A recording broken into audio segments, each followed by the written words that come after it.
Welcome to Paranormal Almanac with your host, Kurt Sandvik.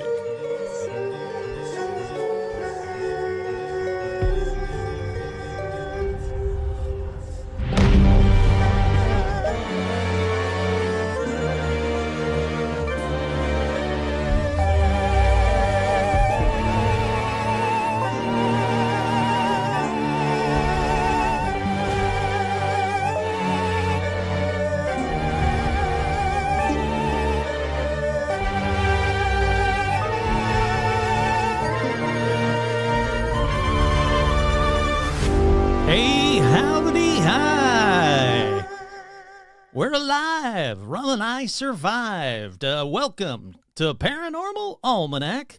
I'm your host, Kurt Sandvik, and on this week's edition of Paranormal Almanac, let's talk about haunted hospitals. But first, as always, very happy to be here, very happy to say it. Thank you to everybody who checked in on Rum and I. That was crazy. It's not over yet, so I don't want to talk too much in the past like it's in the past, but for the most part, knock on wood, it seems to be in a better place than it was just a week ago. Thankfully, we weren't anywhere near the fires, but we had the winds to deal with. And the first night of winds, I'm not going to lie to you, I was scared. I was really legit scared that either the roof was going to come off or the air conditioner unit that's on the roof, the HVAC units on the roof, was going to come through the roof. I was afraid that the front door was just going to get ripped off its hinges. I did have some damage to the house that I could fix. The metal hinges that lock the windows just snapped right off. So I had to duct tape my windows closed during that first night. The 60, 80 mile per hour winds. It's always different every time I look at, how high were those winds? It's always changing, but I could tell you, it was the worst winds I've ever, since I've lived in this house for 20-something years, still in the house, by the way, I haven't moved yet. Since I've been in this house 20-something years, that was the worst night and the worst winds ever. It was pretty damn scary, but we made it through.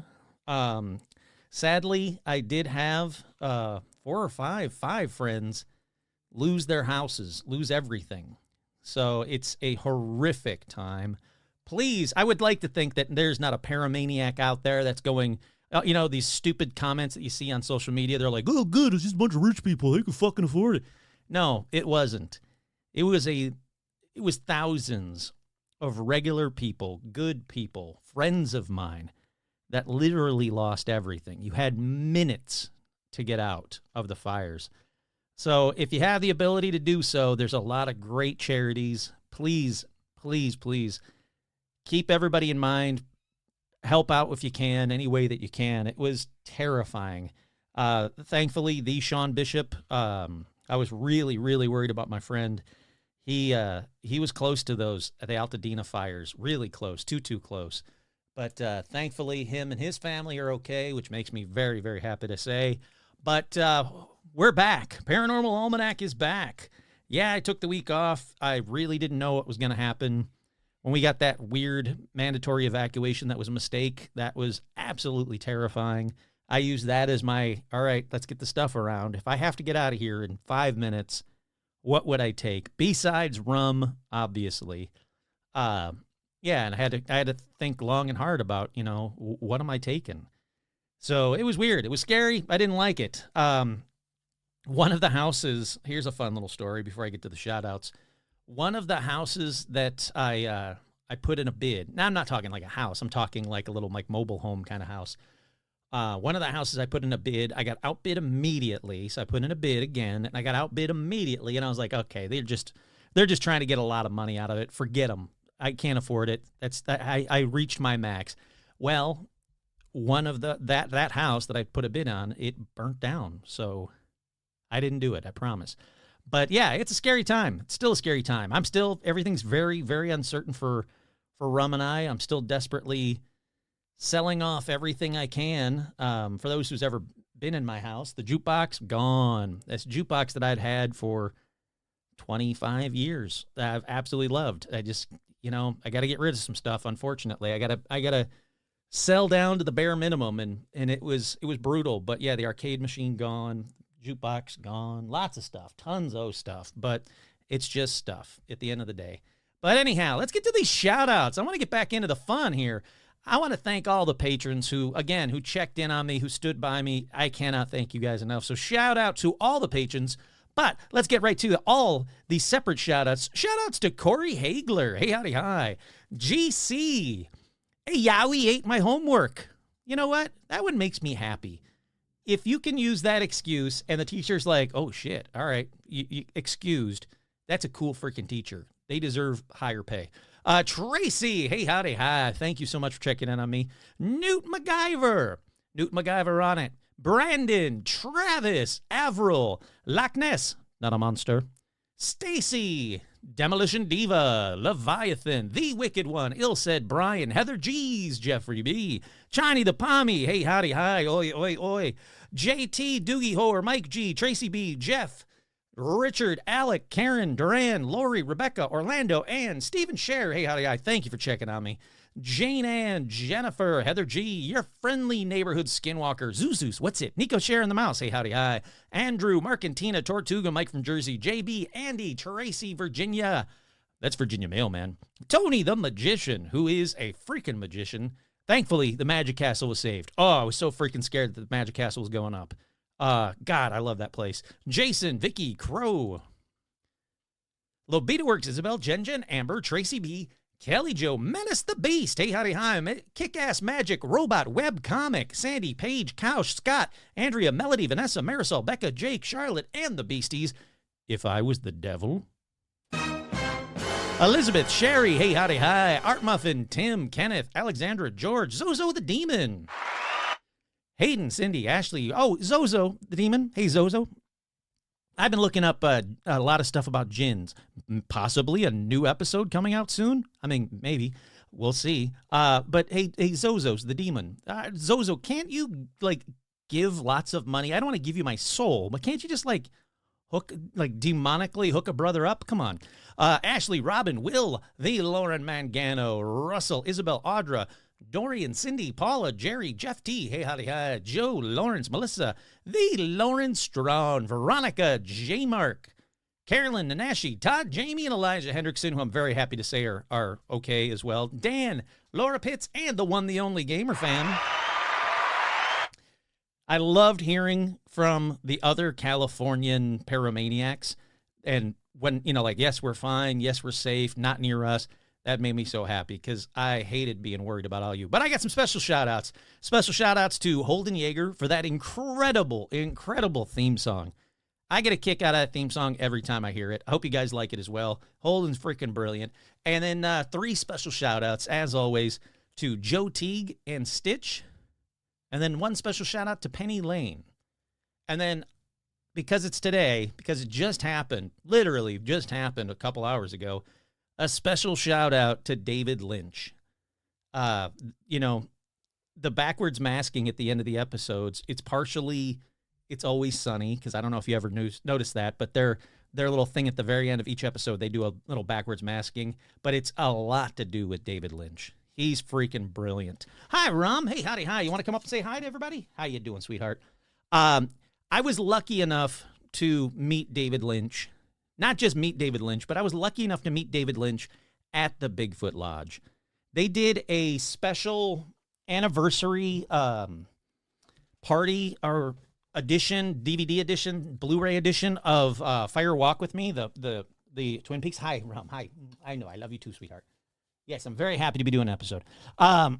So they did it at the Bigfoot Lodge, which is perfect because it is very Twin Peaksy. And there's actually a video commentary of them that they filmed at the Bigfoot Lodge. So everybody was there. They had the place done up with obviously coffee and donuts and cherry pie and freaking David Lynch and it was the entire cast. It was so crazy cool. I was lucky enough to work it. It was a private event and it was so I felt like I was at Twin Peaks. That was the most Twin Peaks I've ever felt. At the end of the night, they were like, okay, like everybody had left, and it was just like the bartender and me and maybe like a bar back. I don't even think there was a bar back at that time. But so it was like just a couple of us, and they're like, all right, what do we do with these 500 donuts and these 16 cherry pies that are frozen? And I was like, hey, I'm poor. I'll take as much as I can. So I took the donuts, I took the cherry pies, I ran those out to my car, just stack of cherry pies, threw them in the trunk of my car, came back in, I got this big thing of donuts. I came outside, and there was 3 or 4 homeless guys just around the corner, and they were like, hey, what's with all the donuts? And I was like, well, here you go. Would you guys like some donuts? And they're like, are you kidding? Yeah. Boom, here's 1,000 donuts. I mean, it was a ton of donuts. At least, I mean, I couldn't even tell you, at least 50, maybe 100. There was a crap ton of donuts. And then they got some coffee. So they had coffee and donuts, and they were very happy. And I got a crap ton of pies that took me a year to eat. In fact, I think I think it got to the point where I was like, okay, I need to just throw away these cherry pies. But damn, it was good. Damn fine coffee too. David Lynch, one of a kind, sir. Absolutely horrendously bummed that you passed on. But the episode is just getting going. Before we get into paranormal news, I do want to talk about Buzz news. If you guys have ever heard paranormal news theme music, it's probably Buzz. 9 out of 10 of them, I think, are Buzz, or 7 out of 10. Buzz is absolutely fantastic. We're very happy that, that Buzz survived his horrendous natural disaster ordeal. But Buzz will be co-hosting a weekly radio program every Sunday at 4 p.m. Eastern Standard Time.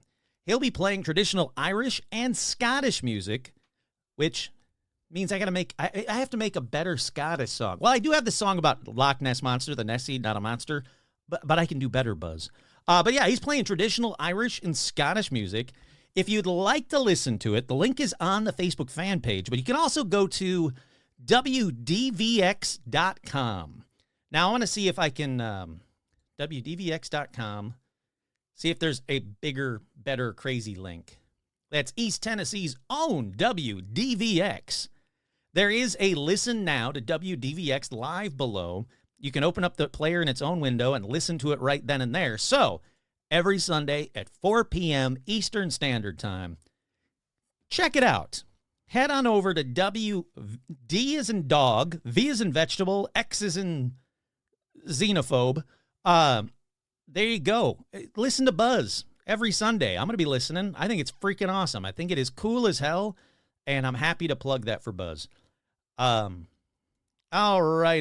let's see. I got to move that to there, then move that to there. Okay, speaking of Buzz, why don't we listen to some Buzz music?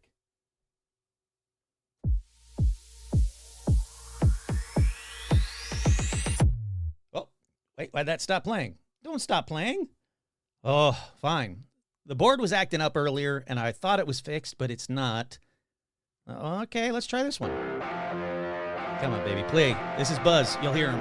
Have you ever seen Bigfoot riding on the back of Nessie while being sucked up into the sky by a UFO, all to the soundtrack of a choir of ghost cats, being led by a black-eyed child? Is this story true? Well, there's only one place you're gonna find out. Get all my news from Paranormal News. Listen carefully for the clues. The stories are strange and bizarre. It makes you wonder just who we are. This is Paranormal News. Paranormal News. There's something in the shadows.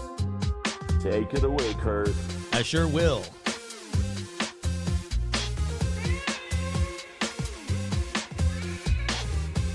I gotta say, Buzz, you better have cat. Thank you. You better have cat sound effects on your radio show. Once again, that's WDVX's own Buzz, who did that awesome bumper music. So the first story in paranormal news: Oregon men search for Sasquatch, die in Washington forest. That's right. 2 Portland men that were searching for Sasquatch had been missing since early Christmas morning were found dead in the Gifford Pinchot National Forest, likely from exposure and being ill-prepared. That is terrible. The search for the men 59 and 37 began around 1 a.m. on Christmas Day after a family member reported them missing. Sadly, they didn't make it. It is look, if you're going out in the woods, I don't even care if it's just for fun. You're gonna be like, hey, let's spend the day in the woods looking for Sasquatch. Be prepared. You never know what can happen. It's the woods, for God's sakes. Go out. Don't go outside, is what I'm saying. Outside is scary. Stay inside. Everything is safe inside. Up next in paranormal news, woman petrified after sleep tracking app records a mysterious voice talking to her in her sleep. One woman is finding herself sleeping with one eye open after her sleep tracking app recorded a mysterious man's voice seemingly talking to her while she slept. Yeah, no, that is absolutely terrifying, and they better have audio of it because I haven't listened to it yet because I'm assuming it's on here. She went to Reddit. She posted the 10-second clip, which was recorded at 3:26 a.m., which the Sleep Cycle app flags as, quote, talking, and two very different voices can be heard seemingly conversing with one another. Nope, don't like that. While the male voice is incredibly clear, he makes, pardon me, he makes ineligible, well, why are you putting a pop-up now? He makes ineligible, that can't be the right word. It literally says ineligible comments. So, which sound like waka waka, baka baka, to which she can be heard replying and mm-hmm. She's talking to a fucking Muppet? What the hell? She's talking to Fozzie Bear. All right, where is it? Here we go. Nope. Here we go.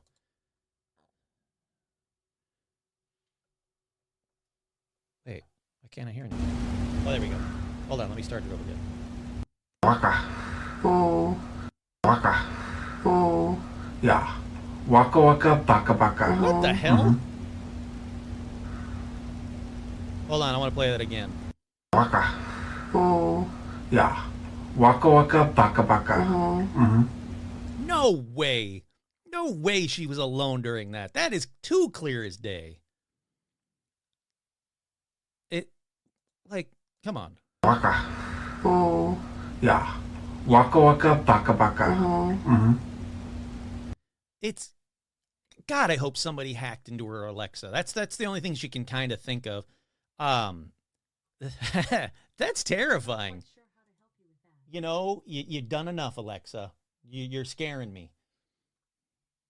That's freaking terrifying. That is absolutely terrifying. One person said, if it's a real person, it's worse than a ghost. The weird thing is that the voices seem very loud. Why wouldn't you wake up? That's terrifying. Yeah, it is. That's freaking terrifying. No, I don't believe this person. This other person was like, oh, that's crap. She was probably dreaming that a man was in a dialogue with her while she was asleep, so she was also being the man in the dream. This made her speak into two distinct voices, male and female. No. No. Come on. No. Hold on. Gotta listen to it again now.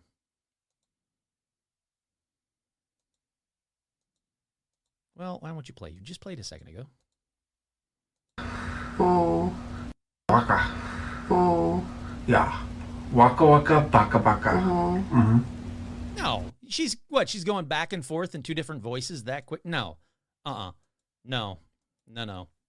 That's horrible. That's scary. Look, there is no good reason to have one of those sleep apps. I don't need something to tell me how many times I farted in my sleep. I don't need that information. I've never wanted that information. I don't need that information. I won't have that. I won't listen to that information. And then now you're telling me that you could also get some weird Muppety dude that's going to be like waka waka baka baka talking to me. I don't need that crap. I got enough stuff. I didn't like when I found out my phone records it. And I just found that out like a week or two ago. And I was like, whoa, I'm not listening to those. Now I'm definitely not listening to those. That's some bullshit.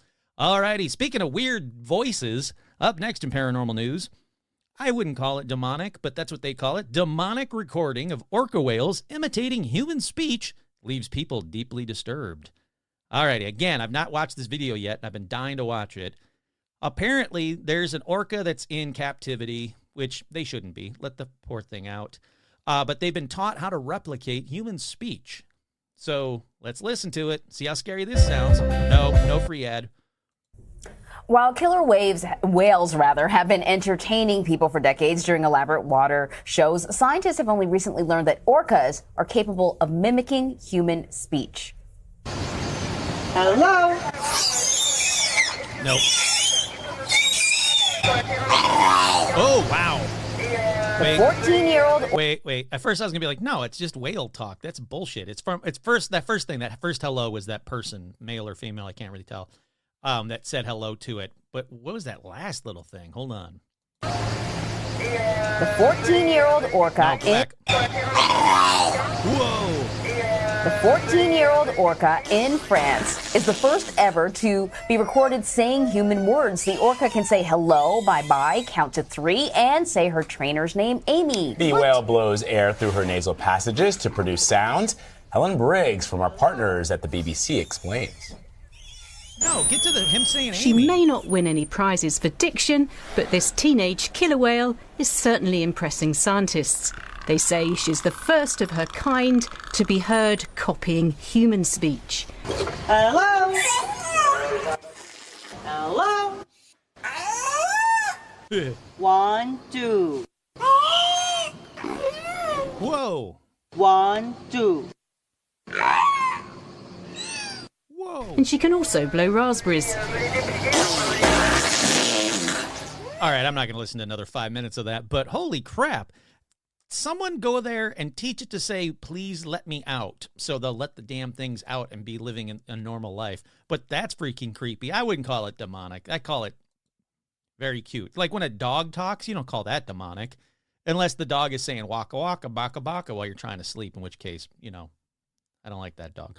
Up next in paranormal news, Air Force veteran saw alien, non-human, egg-shaped craft while working for secret UFO retrieval program. That's right. Tracy talked about it on the Facebook fan page today.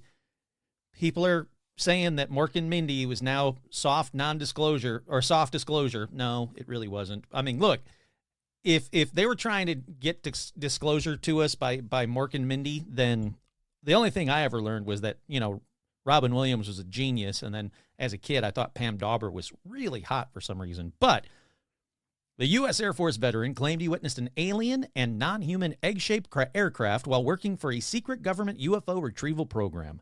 Jake Barber was contracted by the military branch to work as a helicopter pilot flying to the sites of downed UFOs. That's freaking awesome. I want that job. During his assignments, some of the aircraft he spotted were top secret and explainable, while others were of alien origin. Oh, wait, he's talking. Hold on. Communication process and procedure was modified. And then just visually looking at the object on the ground, you could tell that it was extraordinary and anomalous. It was not human. How close did you get? Well, I was a helicopter pilot, and I operate with 150 foot to 200 foot long line. So I got within 150 feet of this object. What did you see? I saw an egg, a white egg. Maybe you just never saw an egg before. Like, eggs are weird if you think about it. But yeah, this dude saw an egg. Apparently an egg UFO, but a big old white Mork for Mork kind of egg. That's cool. Alrighty, up next in paranormal news. All right, patrons. All right, paramaniacs. All right, people in the New Jersey area. Steven Spielberg's new UFO movie with Emily Blunt is filming in New Jersey and is casting locals. That's right. If you're in New Jersey or around New Jersey, get your ass onto this set. Make sure you wear a Paranormal Almanac shirt. I'm sure they won't let you, but, you could try. I'll give them permission to put it on. But New York's Grant Wilfley Casting, New York's Grant Wilfley Casting tells New Jersey Advanced Media that the production is holding an open casting call for Cape May locals to play train passengers and car drivers. I know some of you can drive a car, and if you can't, you can fake it. The filming will take place in March, not long from Jersey's brush with the drone and or plane-related, supposedly UFOs at the end of 2024. Look, if I can get out there in March, here, look, Steven Spielberg, I know you listen to this podcast. I know you're a paramaniac. I know you're a huge fan. I'll fly myself out to Jersey, if you can please make me an extra in one of your movies. That's one of my dreams, was to be an extra or just in your movie. It doesn't have to be an extra. You can give me a line. I don't care. But yeah, if you're in New Jersey, contact that, what the hell was it called again? Grant Wilfley. That's WILFLEY casting, because they're holding an open casting call. Look, if you're going to be in and around New Jersey in March, get your ass into a Steven Spielberg movie. That's cool. And then, please tell me all about it. Up next in paranormal news. Look, it's been like 10 or 12 days. There's a lot of paranormal news. Oh, let's see. That's the 2 men found dead while searching for Bigfoot. We already talked about that. That's a different article, but the same thing. Here we go. The Mansfield man reports seeing Bigfoot. That's right. A Mansfield man has reported a Sasquatch sighting to the Bigfoot Field Researchers Organization. Andrew Baum of Mansfield reported on December 28th that he saw what he thought was a Sasquatch while hunting with his stepfather on 150 acres of farmland that straddle Interstate 71 in Richland, Ohio. Let's see. We said it. There you talked about it. Got there, sat down, looked out over the first field to where it ends at a tree line. Then I scanned the next field and I said, I saw it because it was a Bigfoot or a very big person fast moving across the wide open field. It had big, fast steps, not running, but still covering ground faster than someone should. It seemed very odd. I had no phone or equipment with me at the moment because I was just up there. I see what the view will be. I was looking only with my eyes. Well, you talk kind of weird, dude. But yeah, they said it was a credible report. They said the report is legitimate. The question in this case is whether it was a misinterpretation, especially whether it was a human walking across the field or a Sasquatch. That's from the BFRO website. Yeah, that's cool. Hopefully it was. Don't fucking shoot Sasquatch. I was trying to figure out how to squash that into that article, but I just threw it in at the end. Don't fucking shoot Sasquatch. If there's a monster in Loch Ness, there's not. There's a Nessie in Loch Ness. This geneticist says he will find it. Hold on. He will find it. That's right. This guy, what's his name? Professor Neil Gemmel has a new plan to expand environmental DNA collection from Loch Ness. They already tried it before, but he says that he thinks he can figure out how to expand it, do it more, do it better, and find Nessie. Not a monster. All righty, let's keep going here. Here's a weird one out of Belfast. The hunt for suspicious yellow man continues as PSNI issue a statement. That's right. The yellow man was spotted on a country lane and has been sighted in other locations. Police have issued an update on the investigation into the suspicious yellow man in Kilrea. I'm sure that's not how you say that. Now, Kilree? Let's see how you... I don't want to mispronounce. I like Belfast. Pronunciation. Kilrea. Kilrea. All right. Kilrea it is. Police have been issued an update on the investigation into the suspicious yellow man in Kilrea as the hunt for him continues. The yellow man was spotted on the Vow Road at around 12:30 a.m. on December 27th by Gerard McFerrin, who also posted a video on social media after questioning him why he was dressed in a long yellow coat with yellow trousers and boots, along with a white mask and a black wig. Okay, it got weird. At the beginning, I was like, okay, that's just the dude that hangs out with Curious George. But no, not with a white mask and a black wig. I want to see this video. Let's see if I can find it. Nope, can't find it from that link. That link doesn't take me anywhere. Well, let's see. There had been claims online the man was armed at the time. However, Gerard said that this was online speculation. He did not believe he had a weapon. Police are patrolling Kilrea and other areas. Oh, there's no video. Come on, man. You can't tell me this dude's wearing a white mask and a black wig, wearing all yellow, and then not show it to me. That's a bummer. But if you're in Belfast right now or Kilrea, I would say don't approach the man in the yellow outfit. Ignore what Curious... Don't be a Curious George. Alrighty, up next in paranormal news. Let's see. How do I translate this? Hold on, I need to translate this real quick. There's a YouTube video of something that, here we go. There's a YouTube video of something that just occurred. The event occurred in the lake located in Alemany.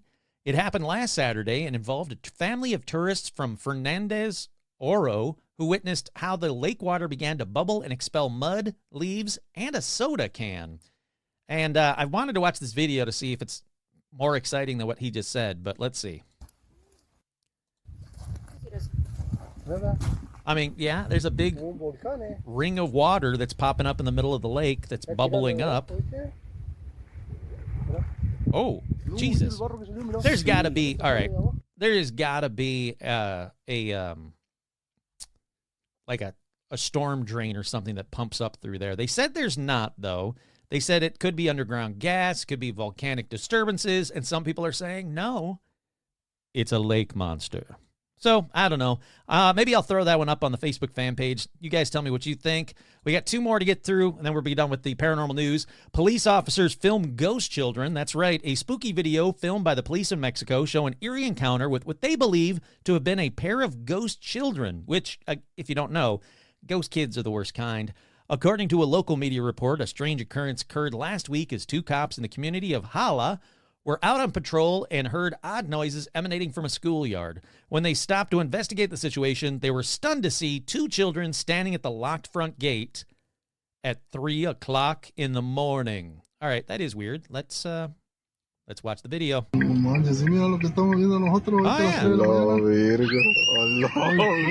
yeah. Okay, but the kids are screaming and run away. They're acting like kids.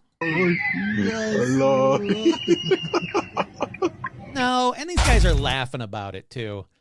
I'm calling dog shit on that one. I'm sorry. If the kids hadn't screamed and they were just standing there in silence, sure, maybe. Alrighty, last but not least, I think. Yes, the first major Idaho Bigfoot sighting of 2025 is called frightening. That's right, there's a Bigfoot sighting in Idaho.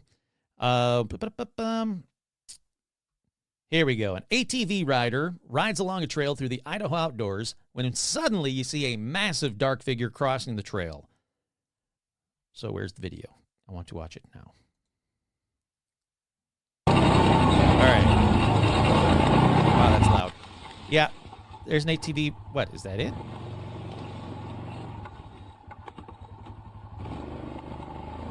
Hold on. He's riding through the woods, turned around, and backed up. Oh. Nah. I'm going to say that's a guy in a ghillie suit, but it is pretty scary if that is real, or if this guy didn't know about it.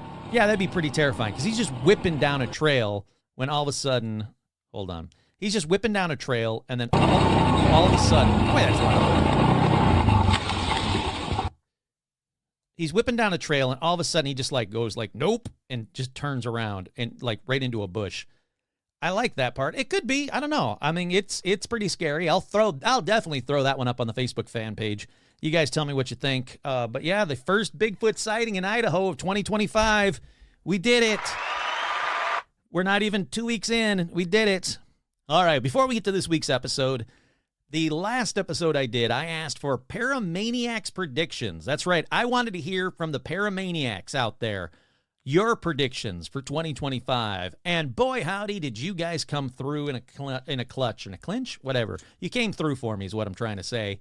So let me pull up your predictions for 2025. You already heard mine. If you haven't, go back and listen to that episode. But, yeah, there's some people are like, damn, dude, you nailed the Carter prediction already. I'm like, yep, sure did. There we go. Here's some of the predictions. The economy will improve because we all want that really bad. The country will start having more high-technology manufacturing. And then jokingly, this person said, my girl will get skinny and super hot. You know what? I hope that's for all of us, and I hope it's definitely for you.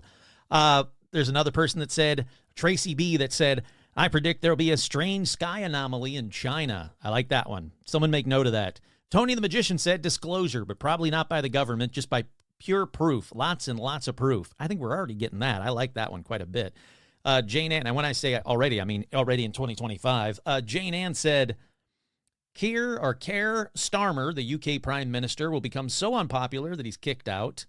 Okay. I don't know who that is, so sure.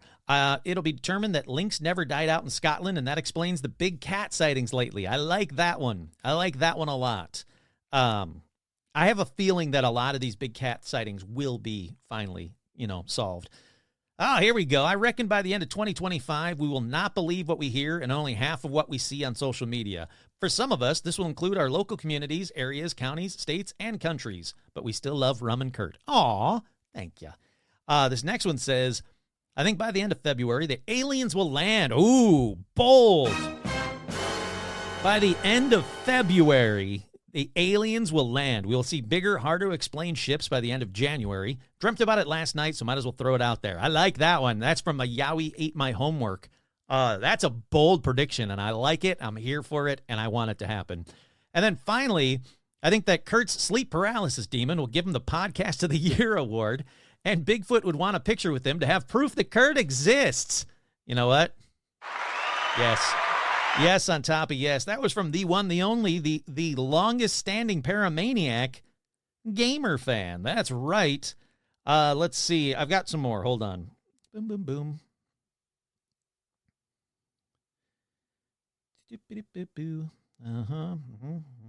Here we go. A famous unsolved murder will be solved using genetic genealogy. Fingers crossed for JonBenet Ramsey. Hell yeah. And this one's not coming from me. This one's coming from the Lauren Strawn. William Shatner will die. Ooh, that's a bold prediction. That is bold, and I'm here for it. And then let's see what happens. I've got some more predictions. Hold on. Here we go. Veronica. Hawk Tua, pensive GMA interview. Ooh. Did that happen already? Because it seems like that was coming. I think it's a spot on one. Like, when did I get this email? I got this email on December 31st. I don't think it had happened by then. I think that I'm going to call that one a ding right away. Biden croaks. Daniel Day-Lewis reveals he's come out of the retirement for one last project. Joaquin Phoenix / Rooney Mara will break up. Wait, what? Isn't Joaquin? Oh, no, Joaquin Phoenix is not dead. I didn't know Joaquin Phoenix was dating Rooney Mara. They'll break up, apparently. Core Succession actor dies. Ooh, one of the Succession actors dies. One of the main cast. Wow. J.D. Vance goes missing for a month, comes back with suspiciously smooth skin. Joni Mitchell dies. Taylor Swift sings Joni Mitchell a memoriam. That's a bold and good one. Sydney Sweeney crypto controversy. Interesting. 35-year-old A-list Hollywood actor comes out. 35-plus-year-old A-list Hollywood actor comes out. Liza Minnelli passes away. Meryl Streep, Martin Short, hard launch, breakup 2 months later. I think, aren't they already there? Aren't they a thing? Maybe it's not official. Hurricane in New York destroys a historic monument. Wow, these are some good ones. Jack Antonoff announces B5 and B6 will be sister albums. Honora, Best Picture winner. Audible Booze and Crowd when announced. That's a bold one, and I like it. Huge story in the news involving fish. My ex will get married. King Charles terminal illness. And Netanyahu dies, not cancer. Wow, there's some bold fucking predictions, man. I'm into it. I think I've got more, but I can't find them off the top of my head. I know other people have sent me predictions in, and I apologize. It was last minute. I was like, I got to make sure I do that. But I think that for the most part, that is all of the paranormal predictions, and that's all of paranormal news. So head on over to tpublic.com/merch or /stores. Wait, what is it? tpublic.com/stores/paranormal-almanac for all your paranormal almanac merch. Alrighty, let's take a quick break. We'll be right back.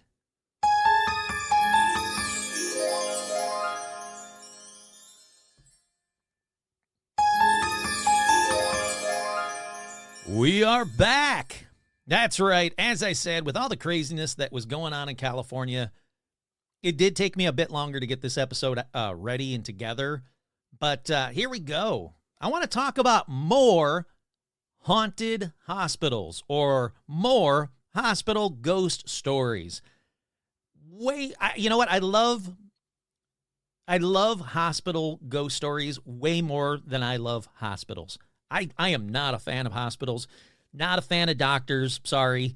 I like the nurses, but not like that. You know, anybody that comes at me with a needle, I'm not a fan of.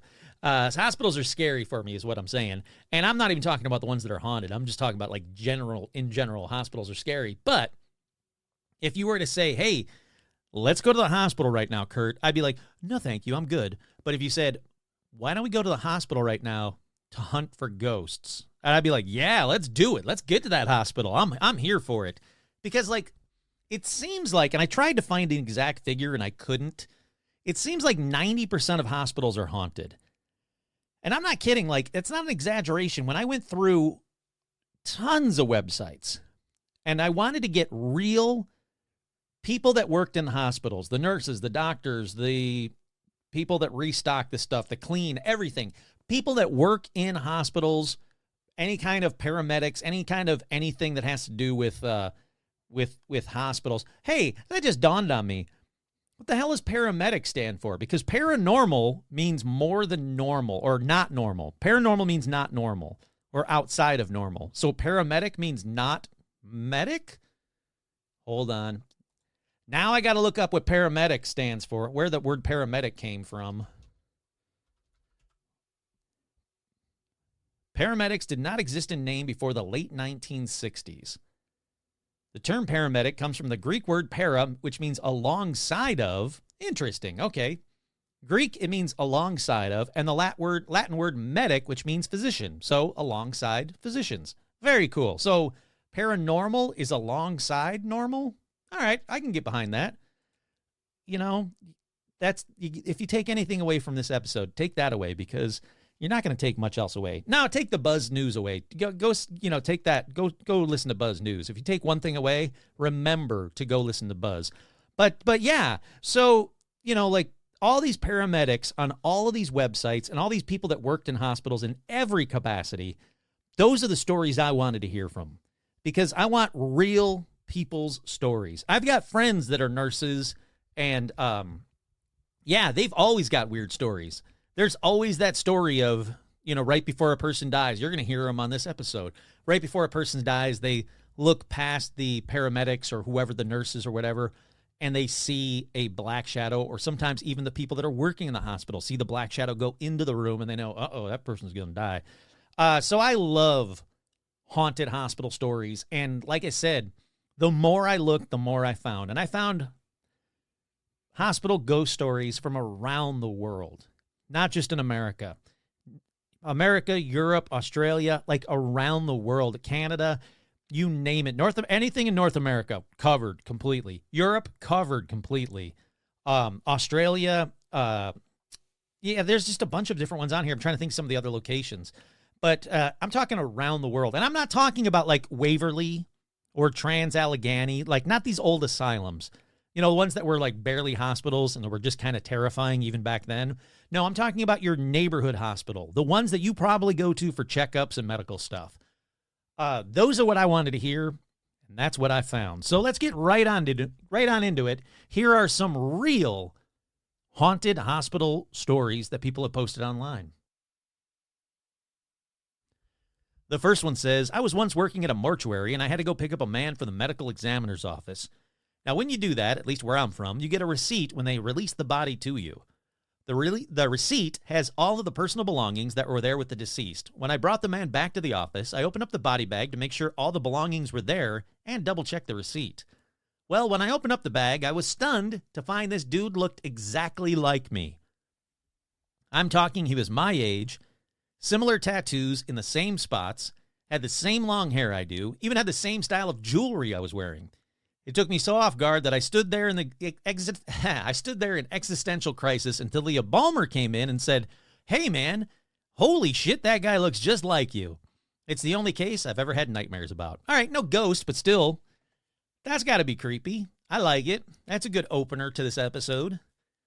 This next one says, I used to be a security guard at a hospital. One night while doing my rounds, I went into the surgery wing, and I was walking down a hallway when I saw a doctor looking at the whiteboard where all the scheduled surgeries are written down. I said, "Hello, doctor," and I kept going. The doctor didn't say anything back. He just kept studying the whiteboard. When I got back to the security office, I was telling one of the guys that's been there for years about how I greeted this doctor, and he didn't say anything back. I asked if that was the asshole they told me to, quote, watch out for. I was asked where I saw him, and I said, the surgery ward, and he gave me a smile. He then explained that the surgery ward closes at 9 p.m., all the patients are moved into the monitoring wards, there should be nobody there. He then asked me if this doctor was studying the scheduling board. I said yes, and he told me that's just Dr. Luisiti. Apparently, many years ago, one of the surgeons went up to the helipad and jumped off the building. It seems like he never stopped working, though. That's creepy. A lot of these are going to be, and the doctor turned out to be a ghost kind of a thing. I'm sorry. Even if I love my job, look, I love this job. I love doing this podcast. When I die, I'm not going to continue to do this podcast. Sorry, everybody. That's when it will stop, is when I die. I can't think of any job where I'm like, you know what? Should I go to heaven or should I stay down here and continue to do my job? I think I'll stay down here. No, sorry. All right, this next one says, I worked as a nursing home assistant for a bit prior to grad school. I worked for a private nursing home where I would rotate between 3 different houses. Each house held 6 residents and 2 staff members. When I first started, all the residents were women. One time, my coworker and I were in the kitchen prepping for lunch for the ladies when we heard a loud voice scream, "Help me, help me." We exchanged a quick glance and immediately scrambled to check on our respective residents. No one was present on my half of the house, so I went back to the kitchen.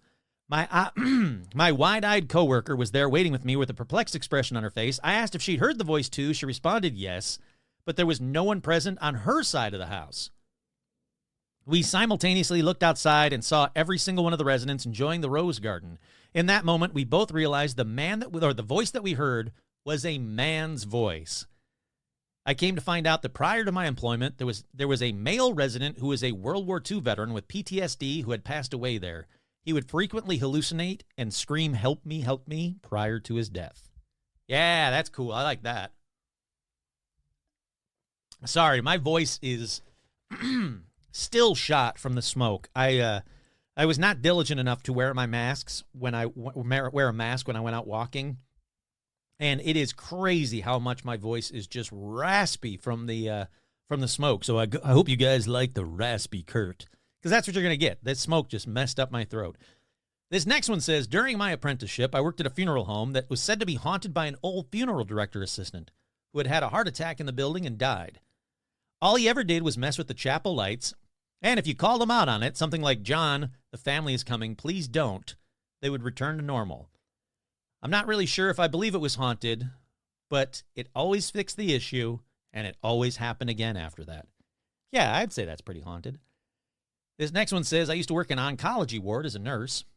Our side rooms were kept for end-of-life patients on some kind of care. I'm assuming it's end-of-life care. And one patient that we had been nursing for a few good weeks died early one morning. The patient had moved to the hospital morgue, so all that remained was to clear the room of personal belongings and tidy up. I sent a student nurse in that I was mentoring at the time to do this while I got on with the, quote, drug round.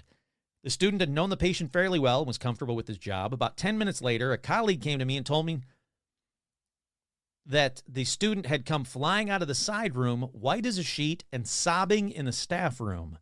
I went to find out what the problem was, and the student told me she had been cleaning out the sink area in the bathroom, glanced up and saw the deceased patient's reflection in the mirror looking over her shoulder. This student was very sensible, not given to hysterics. Yeah, no thank you. You're going to hear that a lot in these stories, and then a lot in stories I didn't include, because for every 20 stories I read, I would choose like the best of those 20. And there are so many of those where, and then I looked in the reflection of the window or reflection in the mirror or the reflection of the computer monitor, and there was the person that just died's reflection looking at me, sometimes smiling at them. That's not calming. Dead people, listen, if you're listening to this episode, ghosts, whatever, poltergeists, you smiling in a reflection is not calming or comforting. It's slightly better than you like evil faced or stuff like that, but it's still pretty freaking scary. So calm down with the, well, hey, I was smiling. Why would the person who's alive get all afraid of me? Alrighty, up next says, I've worked in healthcare for over 20 years, and I've had a couple of ghost stories from working in nursing homes of seeing, quote, the figure in black. Yep, this is a big one. This one happens all the freaking time. This person says, I saw the figure in black shooting across the hall, and then in the next 24 hours, that resident will die. And then in less than a week, another one will pass as well. But my favorite story is this. I worked at a very small hospital, maybe 30 beds. It has been around for, quote, many years. In the basement is, of course, the old morgue, and there's one elevator that goes from the basement to the main floor outside the nurse's station. The elevator would come up in the middle of the night randomly. The doors would open, and all the staff would get up to find, the patient. All the staff would get up to go find the patient who had just passed away. Because every time the elevator would do this, it was to bring a patient down to the morgue. One night, my coworker and I were sitting at the nurse's station, and down the short hall to our right, we hear this TV come on, and the volume is up as loud as it can go. One of the CWs and I walk down the said hall to find the TV to turn it down. There's nobody in that room. There's nobody down that hall, and maintenance has the door closed with a do not enter sign on the door. After looking in all the open rooms, there's no other rooms but the closed one, so we pry open that door. There is nothing in this room except the TV. I walk in, I turn the TV off, and I said, stop it. There's a sick baby next door who needs to sleep, so please be quiet. I walked out and closed the door with no further incidents with the TV. I will say that there are a lot of brave... Hold on a second, I'm going to sneeze. Nope, didn't happen. There are a lot of brave nurses who talk just that frankly to the ghosts. There's tons of these stories where they're just like, hey, dead person, Steve, knock it off. And then they do. So, nurses, you're doing the God's work, because that's crazy cool what you guys do. How you can be around that much blood is beyond me. This next one says, on one of my old floors I worked on, we always had weird experiences that happened at night. It was the neuro step-down unit. What the hell is a neuro step-down unit? This unit had glass walls so you could chart and monitor your patient. Oh, okay. It's one of those. We had a patient who had a severe stroke and was nonverbal. I'm talking feeding tube, restrained, total care, etc. They rarely had family visit. In the middle of the night, their call light went off. When I answered it, a woman said, he is really hurting. He needs his pain medication. So I walked into the room to check on him. The room is dark. Nobody's there. And the patient's sleeping. I tell his nurse what had happened, and I go to sit down at the CN desk. Boom. The call light goes off again. It's his room. Same voice. Please, he's really hurting. I get up and I walk back to the room. Same story. I tell his nurse, and she gives him pain medicine through his peg, and we reposition him in bed. The call light does not go off again. It was really eerie. Well, that's just somebody looking out for him. That's really sweet. Ghost or whatever, good on them. This next one says, one night in an old psychiatric ward, old psychiatric hospital, as in built in the 1800s, a tech and I were the only ones up. Every patient seemed to be asleep. We checked every 15 minutes. Anyway, I was sitting outside the office door, and she was sitting at the back of the very small office eating her soup. The other office door to our side suddenly opened and closed, and then the small restroom door in our office opened and closed. Neither one of us said anything for about a full minute. Then I asked her if that just happened. She sighed with relief and said yes, and I was glad that she wasn't losing her mind. I guess the ghost needed to use the restroom in a hurry. Maybe it was a former nurse or tech that had worked there before.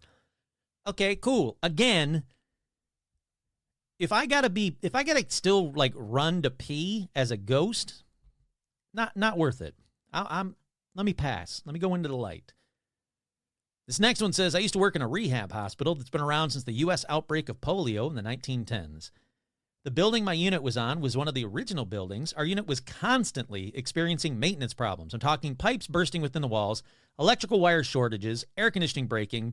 We all contributed to the hospital just being, old and not a lot of solutions to cutting cost. I get it. But then we had this room on the floor. While the rest of the unit would be uncomfortably hot from the broken AC, this room would be freezing. Randomly, the toilet in the room would flush. It wasn't sensor activated, just a handle, as well as the automatic paper towel dispenser would go off. All right, that's weird. Now you're getting to me. I like this. The scariest of all was when a patient, AOX4 with anticoagulant and hypertensive meds, for all you medical people that are listening, Kurt here, I have no idea what that means, complained about a woman coming into his room at night while he was asleep. and just standing there at the foot of his bed before leaving. He legitimately asked to speak to the manager the next day to complain about this unknown staff member interrupting his sleep. He said he couldn't describe what she looked like because it was too dark, only that she had long hair that she wore down. Still creeps me out to this day because there was nobody else there that night that matches that description. Yeah, I'd say that's creepy.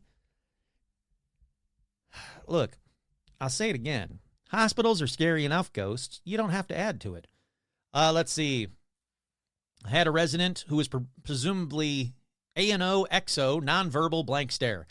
I don't know what that means, but nonverbal blank stare, I'm assuming that means like catatonic. Took care of her for about 2 years and never heard her talk once. She was fairly young, 50s and ambulatory, but only if you led her around. One night, I was stocking the room and it was pretty dark. I had thought that she was sleeping, my back was turned, and from the bed I heard a really low-toned voice say, "He's here for me." I was startled and I turned around quick to see her sitting up and looking directly at me, pointing to the opposite corner of the room. I was inwardly freaking out and I just nodded and left. Came back the next night, she had died. Whoa, that's a good one. That's a good one. Yep, that's all kinds of creepy. That's everything you don't want to happen when you work at a hospital at night. Let's see. This next one says, a resident who was there for wandering behaviors due to dementia was a huge favorite among staff because he was so sweet. He called me Mija and had a very distinct voice. Unfortunately, likely had COVID at the very beginning of the pandemic before they had antigen tests available, was placed on isolation in the single private room on the unit, supposedly recovered but developed pneumonia a few weeks later and passed away. I did the post-mortem care. A few days later, administration decided that the locked unit staff were to remain separate from the rest of the building due to COVID and converted the private room into, quote, the staff break room.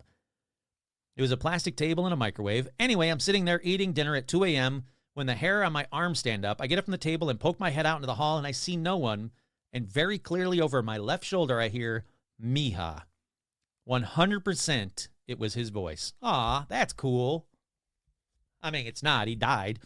That's not cool. I don't know why I said that's cool. You know what I'm saying. That's a good story. Next, I had a resident who self-ambulated to the bathroom at night pretty frequently with a walker and O2. We would listen and check on him when he was done. Another CNA and I were charting and talking to the hall around midnight when we heard him get up to go and use the bathroom, toilet flush, bedroom light on. She stops talking and turns white. The resident had died several days prior, and both of us realized at the same time that no one was in the room. Ooh, that's a good one for. All right, but, well, I guess that's fine. I was going to say, but why would, it's a few days later. Nope, I'm with you. You don't realize, like, oh, crap, that dude died. Why is he going up? Again, why are these ghosts going potty, man? Stop with the restroom ghosts. I don't need that. Come on. The other scary thing, before I get to the next one, I've got a lot to go. Don't worry. This is going to be a long episode. If I haven't told you, if I didn't say prior, this is a long episode. Sorry, everybody. I don't know why I'm saying sorry. You get a longer episode. For every nursing or nurse's ghost story that I found on like these nursing websites, there was also for every 10 of those stories, there was 2 stories about like chronic masturbators, and they had to go and deal with a chronic masturbator because they're basically like nursing horror stories or nurses horror stories. And I didn't even think that was a thing, but apparently it is a very common thing. Like, you know how like haunted hospitals are very common? Apparently chronic masturbating patients are very common, and the nurses have to go in there and be like, hey, knock it off. That's freaking terrifying. Nurses don't get paid enough is what I'm saying. Alrighty, next one says, I worked at a very nice nursing home for a while as a med tech CNA while I was in school. I worked on the memory care unit, genuinely well cared for, happy residents, clean facilities, the whole 9 yards. One of the residents, Mr. B, had been there since opening day, and he was very particular and liked things his way. He had his seat in the dining room. He got exactly 3 scoops of strawberry ice cream after dinner. He sat in his chair by the window until exactly 11:30, just a grumpy little cutie pie. Well, he inevitably died, and a new resident had moved in less than a week later with her own things, but her bed and the armchair were in the same places as Mr. B's. You guys can all see where this is going. Her first night, I had done around and was doing whatever dumb shit I did at night after residents were in bed, washing compression hoses or something, and the new resident comes down the hall and says, there's a man in my room telling me to get out. Now, we did have a man who would sometimes wander, so I assumed it was him, and I went with her to the room to take him back to bed. but her room was empty. Still assuming it was him, I tucked her back into bed and I went to find him. No one was up and the wanderer was asleep in bed. Oh well, maybe she dreamed it. I went back to the desk and she came up maybe 20 minutes later saying, he said to get out, that I'm in his room. I walked her back again. Nobody. She points to the armchair and says, he said to move my chair and put his back and get out of his room. At which point my brain put two and two together. I ended up letting her sit in the nurse's station with me until third shift showed up. The third shift CNA got there, started to complain about the new resident being up. I explained what happened, and she rolled her eyes and said, come on. Stormed down the hallway, muttering about my incompetence under her breath. She marched into the new resident's room and said, Mr. B, you are dead. This is not your room anymore. Go and let this poor woman sleep. The resident went to bed, I went home, and after that night, there were no more complaints of nighttime visitors from that resident. Yeah, that I saw that one coming a mile away, and I still dug it.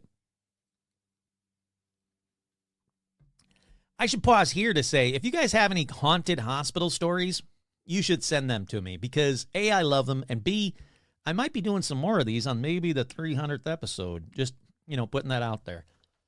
All right, this next one says, I had a resident in long-term care. See, it said LTC, but my brain, I could figure it out. Long-term care who was forever speaking to herself. She preferred to stay in her room with her curtain around her bed most of the time.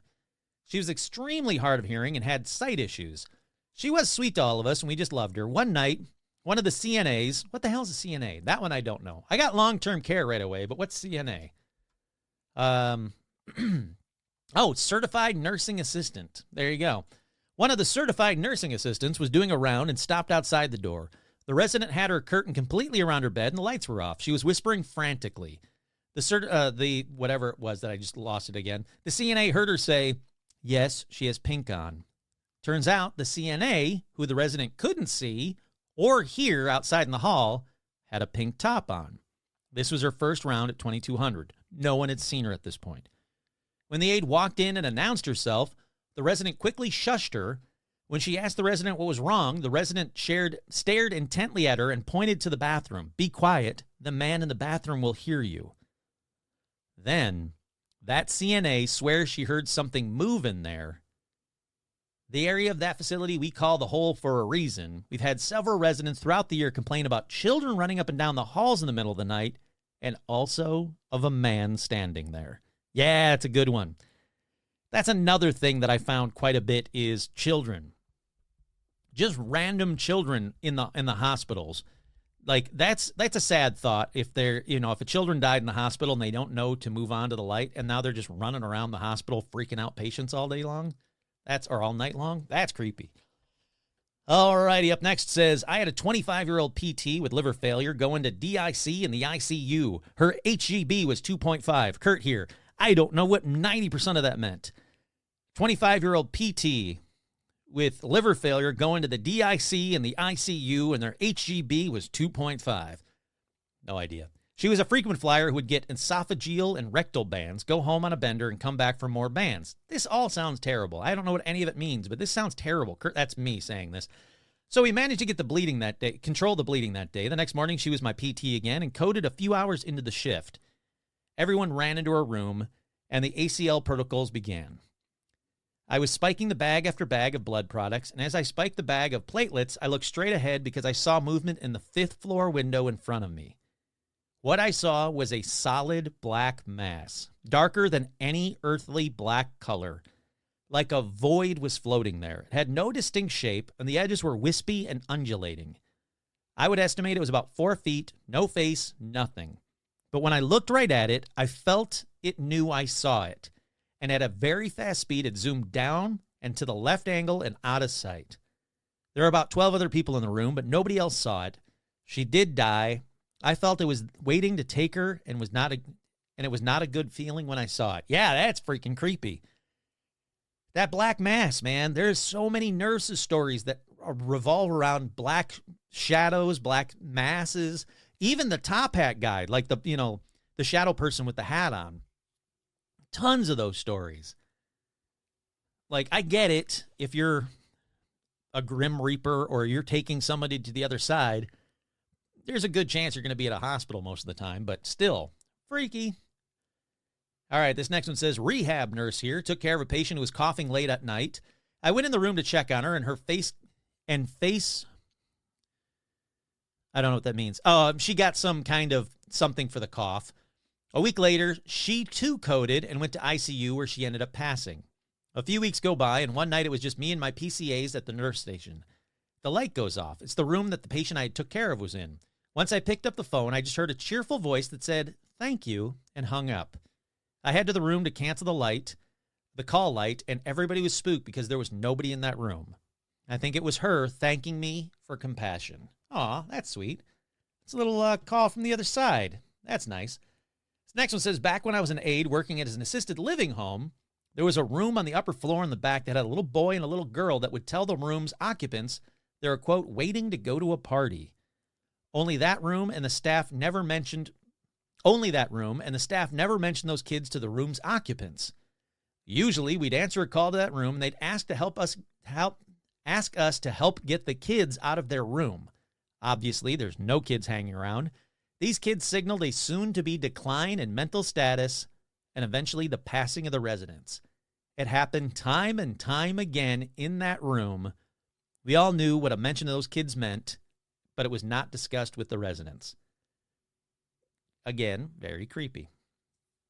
There are a ton of those stories, though, as well. Like, you know, all of a sudden, they'll talk about somebody who's in the room, usually a dead, past loved one or whatever, but not all of them are people that they recognize, but they only see them at that very last minute of death. So this is all just me speculating, but I'm wondering is if you're that close to death, what do they say, like the veil lifts or whatever, and you can kind of see the other side. So are you just seeing all the ghosts that are just hanging out in this hospital? I don't know. It's creepy. I like it. I don't know if I like it, but it's creepy. All right, this next one says, our old floor, we had a few mischievous ghosts who would knock things off shelves or set off the hand sanitizer dispenser constantly. All you had to do was tell them to knock it off, and they would. On our new floor, I've experienced one so far that pulled the cord in my PT's bathroom, raised and lowered their bed, and then when I went into the meds room across the hall, they threw a whole roll of syringes on the floor. Told them I know they're bored and want attention, but we're busy and they're scaring people and to stop it. Once you say that, you don't hear a peep. I mean, at least the ghosts are listening a little bit. All right, this next one says, I worked in the ICU for several years. One night I came on shift as charged to a patient who had died on day shift, but his body was still in the room waiting to be taken to the morgue. He was taken downstairs about an hour after shift change. The room was cleaned and everything was off and the door was shut. Suddenly, our monitor at the nurse's station started ringing VTAC in that room. I went inside and I had to turn on the monitor to shut off the alarm. Strange. 15 minutes later, this same thing happens. Again, I power on the monitor to turn off the alarm, and I left. We're all spooked at this point. Another 15 minutes go by. It happens again. This time I walk in the room, and I said, sir, it's 11 p.m. Please stop. The alarm turned itself off and didn't happen again the rest of the night. Yeah, they're just trying to get people's attention, to let them know, like, hey, I'm a ghost. I'm still here.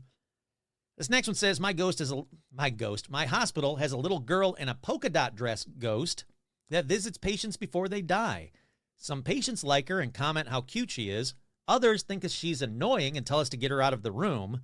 Either way, they're getting a knot tied in their sheet after mentioning her. So that's something that I had to look up because there's a lot of people that mention tying a knot in the sheet. And it seems that means like they know that patient's about to die. So I guess if you ever go into if you ever get, have surgery and you have to stay in the hospital for a couple nights, if you see a nurse tie a knot in your sheet, get the fuck out because they're trying to say that you're going to die. That's as far as that's what I'm getting out of this.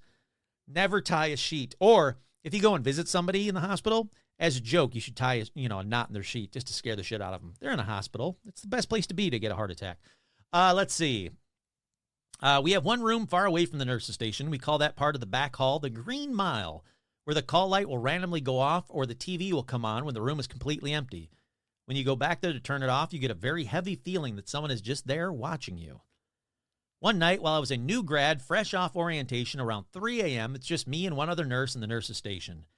It was summertime, pre-COVID, so low census, low staff, and our aide and charge nurse were downstairs taking a smoke break. Me and this other nurse were trying to catch up on charting when we both heard a blood-curdling scream for help down the hall. Like we both distinctively heard it, snapped our heads to each other, and both took off running down the same direction, down the hall, so we even heard it coming from the same place.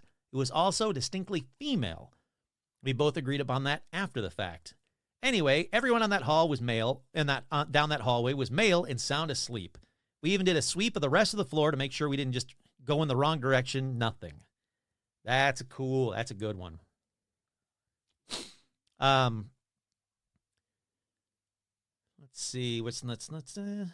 to skip to the next one. Our SCBU, I have no idea. Now I got to look up SCBU. There's a lot of acronyms. Holy crap. SCBU. Specialized Hospital Ward or Department for the Care and Treatment of Newborn Babies that are ill or premature. Oh, that's sad. Our SCBU was known to be haunted. There was a dark shadow that was rumored to be a midwife that we were told to ignore if we saw her on our night shifts. And one of the incubators would go off at night or repeatedly show patients observations at the nursing desk when there was no baby in there. I've also worked in a psych rehab hospital for children that used to be a war hospital. We had a parent call to check on their kid overnight, only to be told by the terrified kid the next morning the parent in question had passed away 2 years ago. Ooh, that's a good one. I like that. Yeah, that's cool, man. Like, that would suck. You got a kid that's in the hospital, and you're like, hey, your dad called last night to check on you, and the kid's like, dude, my dad's dead. Been dead for years. That's cool. I like that one. This next one says, not mine, but a consultant I have previously worked with has said he was a final year medical reg, new to the hospital, where he later became a consultant, and there was an arrest call in the middle of the night. He was reviewing a patient on another ward and did not know where the ward was, where the arrest was happening was. He ran in the general direction and saw a patient who told him where that particular ward was in, and he ran in there. When he got to the arrest, he apparently went white and froze because it was the man he had just asked for directions. Allegedly, he had gone to security to ask them to look at the CCTV, and he was seen talking to nobody in the corridor on the camera. Yeah, it's a good one. That's creepy. I like it. This next one says there's a long link corridor in the Glasgow Royal Infirmary. One night shift, one of my colleagues was bleeped to a cardiac arrest at the other end of the corridor. She was running along the corridor, and a man stopped her and asked her for the time. She was rushing to the emergency and really didn't have time to stop and help. When she got to the patient who had arrested, she realized it was the man in the corridor. That's right, 2 for 2, just like that. I like those. Those are cool. My mom used to be the medical director of a nursing home. You see a lot of death in that setting. She's seen dying people talk to Jesus or a deceased family member sitting on their beds. She's seen them screaming as though the foot of their bed was on fire. But the most interesting story to me was the little black dog. Sometimes residents would start to report seeing a little black dog in the facility. Someone, not necessarily the reporter, would die soon after the dog was spotted. It was sometimes seen going in or coming out of residents' rooms, after which we all knew that resident would pass. All right. I've got a little black dog. That means nothing but happiness to me. Come on. Come on. All right, this next one says, I'm sorry, the response to this next one. This one says, that one that I just talked about, the black dog, this was a response to that one. It says, hey, I just read this. ICU nurse here. Not uncommon to see a black dog or cat. Rarely, if it scares the patient, it may be considered to have negative energy. Otherwise, it's a spirit guiding them to their next spot along their journey. We consider them a helper in a friendly, benevolent way. All right, I guess that's cool. It still spooks me out. This next one says, one time a woman in hospice care had about 10 crows outside hanging out on the ledge of her hospital room window. They all cawed briefly when she passed, and then all took off. Look, Kurt here, I've got about 15 crows that come to my front door every day. They all hang on the little gutter and then lean over the gutter upside down and caw. And then Rum reminds me hey, go outside and feed them. It's very neat. I love them. I love everything about crows. I think they're so freaking awesome. But there is a lot of mythology and folklore about crows and hospitals and people dying. It's called a psychopomp. It's a creature, or typically a creature, sometimes a person, that guides the souls of the dead to the afterlife. birds are often the most common form, there we go, of psychopomps. So, yeah, you know what? I kind of dig that. I kind of dig that there's a bunch of crows that come and hang out with me. I'm going to start calling them all my psychopomps. That's cool. All right, this next one says, I've heard this from a nurse who said that one night she was floated to oncology at the hospital she used to work at. She was given a patient who was passing away and had been unconscious for several days. At one point during the night, the nurse went into the room and the patient was at the top of the bed and looked at her and said, "Don't let them take me." The nurse was freaked out and asked her who was going to take her, and she said the black thing up there and pointed up in the air. This patient died within minutes. Yeah, another black spooky mass thing in hospitals, man. Tons of those. This next one says, heard a story about a 5th floor neuro unit. This was told to me first person. Nurse was at the desk, and a guy in a white nursing garb came through the double doors, walked into an empty room, and didn't come back out. Nurse thought it was weird, so she went into the room. It was empty. He went to the double doors and opened them, and there were 2 resp techs talking at the entrance who swore they'd been talking the whole time and that nobody came through the doors. Yeah. When one of the coworkers returned from lunch, they told him what had happened. She was like, "Oh, that's just Bob." I don't remember his actual name, so the names were changed to protect my ignorance. He said Bob he worked here as an IVN or LVN years ago and was accused of molesting a child. He was sure he was about to be arrested, so he jumped out the window in that room and killed himself. We see him in there all the time. Wow, that got bad real quick. Holy crap. I thought it was just going to be another ghost nurse, but nope. How about a molesting ghost nurse? Not cool, Bob. Not cool. All righty, this next one says, I got called to a code in the hallway. A patient had been transferred from ER to the floor. She passed away in the hall. According to the tech, they were carrying on a conversation when she just looked up and said, "Oh, here comes God. I think I'll go with him." And then she died. Wow, she got God. Most of these people are getting like black spooky masses or black dogs or crows. This woman got straight up God. Good on her. All right, this next one says, I was taking care of this lady when she started screaming, "They're behind you." She really believed there was something behind me. She did die later that night. A more pleasant story was when a lady was dying and she kept saying, "Look at those beautiful white horses." She too died afterwards. Yeah. Stop freaking people out, people. Like, you see a bunch of weird things coming at you, you're about to die. Let it go. Don't have to scare the nurses, is what I'm saying. All right, let's keep going. I've worked long-term care with hospice for a very long time. Anytime you get a resident/patient talking to a dead relative with a great deal of pleasure on their faces or say, "Look at the pretty whatevers," you can pretty much bet 99% of the time that person will die within 24 hours. People tell me I'm nuts, but believe me, I've seen it way too many times. We also have a resident who is very demented and chants. Well, when she gets extremely loud and hangs around outside a certain person's room, you can bet that that person won't be there long. Well, that sucks. That's creepy. I like it, but that's creepy. This next one says, respiratory therapist here. A respiratory therapist friend worked in a pediatric unit and told me this story. Unfortunately, a kid passed away during his shift. A few days later, another kid was admitted to that same room.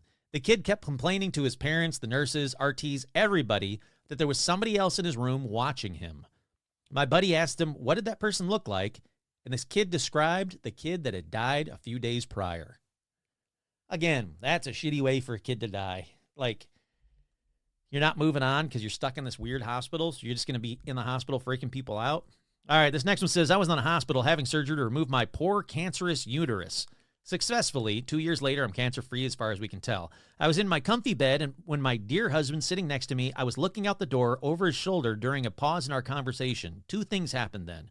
The reading light over my bed flickered out and then back on, and I saw a shadowy figure pass the door to my room. My husband only saw the flicker. I told him about it, thrilled that I'd seen a ghost. I had no feelings of fear, just excitement. Later on, when one of the nurses came to take vitals or something, nurses are the best, I told her about my experiences. She hesitated for a second and said, "Oh yeah, that's Frank. We see him fairly often. He died a couple of rooms away from yours. I hope Frank has gone on to whatever's next, but I'm very happy I got to see him." See, there's a happy person that got to see a really spooky ghost. It's not all crazy bad. This next one says, actually, you know what? I'm going to do 2 more. Yeah, we'll do 2 more, then I'm just going to wrap it up. We're about an hour and 20 minutes into this episode, and my voice is killing me. My throat's killing me. This smoke really messed with my voice, my throat, even after a few days. This next one says, I worked in an old building, a 1920s era hospital, which is now assisted living and a dementia unit. Several residents spoke of an old man seen at night. He was seen a day or two before we had a death in the facility. He was described as a man in 1940 style clothes, tweed pants, a white shirt, and suspenders. The woman who saw him said they only saw the back of him. 2 certified nursing assistants also said they saw him. These were serious, responsible women. It's odd, but he's seen here often. That's cool. I like that one. All right, this next one better be good because it's the last one no matter what. Some patients would see a little boy in red pajamas coming to their door or into their rooms. When that happened, we all knew that patient would die soon afterwards. I only had one patient that saw him when I was working there. She had a stroke. We were doing comfort care only. I was working night shift. Throughout the night, she had periods of being afraid, so I would hold her hand and we would talk. That was the best we could do. This would calm her down. Until she saw the boy in little red pajamas. That's a good one to hang on. That's a good one. Why is the boy in little red pajamas coming in to kill people? Now here's the thought. Do you guys think that, again, the veil is just thin enough so they could see the little boy in red pajamas? Or do you think this little boy in red pajamas goes like, oh, that person's going to die. I'm going to come in that room and, visit them so I can be seen. Like, why do you think that little boy in the red pajamas is being seen? Do you think he's conscious of the fact that person's going to die and either wants to be seen or is just like, I don't know, maybe he just likes watching people die. Maybe that's his kink. I don't want to kink shame this poor little boy in red pajamas. But do you think, what do you guys think? Why do you think these little kids are seen right before people are dying? I personally think it's that veil is lifted so they can finally see all these ghosts that are in the room. But what do you guys think? All right, so that's a good one. That was a fun one, huh? I hope you guys like these kinds of episodes. I really like them. I like them for a couple reasons. One is because I don't have to do a ton of research. I can just, read a bunch of ghost stories, which I like doing anyway. And 2, I just really like these kinds of stories. Oh, that's me talking. Hold on. There we go. I just really like ghost stories. So I think I dig these kinds of old ones, these kind of episodes. But hopefully you guys like them too. Once again, I'm your host, Kurt Sandvig. We're really moving towards the 300th episode. Have a great one.